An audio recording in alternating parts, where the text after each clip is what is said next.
This is lecture number 10 and here we will see some examples based on mean deviation about the mode.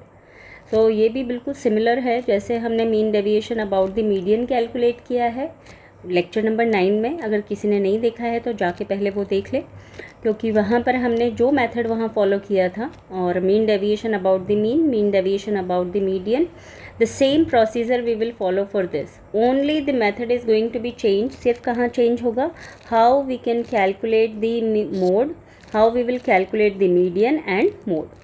सो अगर किसी ने को ये नहीं पता है कि मॉड हम इंडिविजुअल सीरीज, डिस्क्रीट सीरीज़ और कंटिन्यूस सीरीज़ का कैसे कैलकुलेट करते हैं, प्लेलिस्ट के अंदर how to find out the mode, आप वो वीडियो लेक्चर एक बार देख लें, उसके बाद में आपको इजीली ये पूरा समझ में आ जाएगा। ठीक है, तो यहाँ हम चलते हैं, सबसे पहले डेटा चेकआउट करते हैं। Only X column is given to us, fine.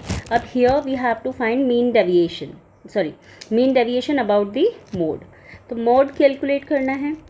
इस पर्टिकुलर एग्जाम्पल के अंदर आप मोड देखो, मोड कितना हो गया इसका 12। कैसे आइडेंटिफाई किया, मोस्ट रिपीटेड नंबर।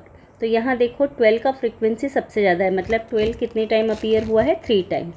तो डिस्क्रीट सीरीज़ के अंदर बहुत ईजिली हम इसमें जो मोड है वो कैलकुलेट कर सकते हैं।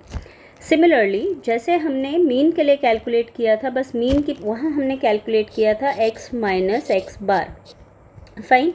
यहाँ हम x बार को रिप्लेस कर देंगे विद दी मॉड। ओके, तो हमारी जो भी मॉड वैल्यू होगी यहाँ पर हम उसको सारे डेटा में से सब्ट्रैक्ट करके डेविएशन ले लेंगे, फाइन। तो यहाँ देखो हमारे पास मोड कितना है 12। हमने सारे x के डेटा में से 12 को सब्ट्रैक्ट करके पॉजिटिव कंसीडर करना है, क्योंकि ये जो साइन है ये मॉडुलस का साइन है। इसमें अगर नेगेटिव एंट्री भी होती है तो वो पॉजिटिव हो जाती है। ठीक है, हमने यहाँ पर सारे मॉड कैलकुलेट कर लिए। इसके बाद में हमने इसका सम फाइंड आउट कर लिया। This is the sign for the summation. Mean deviation के लिए हमारे पास में mean deviation about the mode formula same ही होगा, सिर्फ हमने यहाँ क्या किया है, मीन को रिप्लेस कर दिया है किससे, मॉड से। ठीक, अब हमने मॉड के थ्रू सारे डेविएशंस कैलकुलेट किए हैं, तो ये जो सम होगा ये हम न्यूमरेटर में यहाँ पर रख देंगे इसकी प्लेस पर, एंड देन कैपिटल N। अब देखो यहाँ फ्रीक्वेंसी गिवन नहीं है, if the frequency is not given तो हम क्या करते हैं, नंबर ऑफ़ ऑब्जर्वेशंस को लेते हैं। वो कितने हैं हमारे पास, काउंट कर लेते हैं यहाँ, 1 2 3 4 5 6 7 एंड 8, फाइन। तो हमने 8 ऑब्जर्वेशन से इसको डिवाइड किया है, and that is our mean deviation about the mode for the individual series. Similarly अगर हमारे पास डिस्क्रीट डेटा होता है, डिस्क्रीट के अंदर क्या होगा, x भी गिवन होगा और फ्रीक्वेंसी भी गिवन होगी। तो आप एक बार लेक्चर ज़रूर देखें, क्योंकि वहाँ आपको आइडेंटिफाई हो जाएगा कि how we will calculate the mode. अब इस डेटा के अंदर आप चेक करो, सबसे पहले हम किसको जाते हैं, फ्रीक्वेंसी कॉलम के अंदर। फ्रीक्वेंसी कॉलम में सबसे पहले आप चेक करो हाईएस्ट फ्रीक्वेंसी किसकी है, तो 6 इज़ दी हाईएस्ट वन। आप देखो सारी एंट्रीज़ में से 6 जो है वो सबसे बड़ा डिजिट है इस फ्रीक्वेंसी कॉलम में। इसके करस्पॉन्डिंग जो भी x की वैल्यू होगी that will be your mode.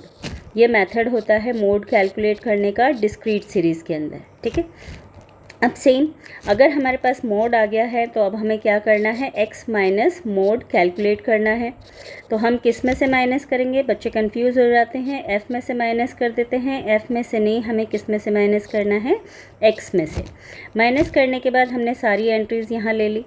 अब अगर फ्रीक्वेंसी गिवन नहीं होती तब तो हम इसी का सम कैलकुलेट कर लेते, but we have given a frequency, तो हम क्या करेंगे, इस वाले कॉलम में फ्रीक्वेंसी कॉलम का मल्टीप्लिकेशन करके हम यहाँ एंटर करेंगे, फाइन। अब यहाँ आप देखो सबसे पहली फर्स्ट फ्रीक्वेंसी जो हमें गिवन है दैट इज़ 2 × 10 कितना आ जाएगा, 20।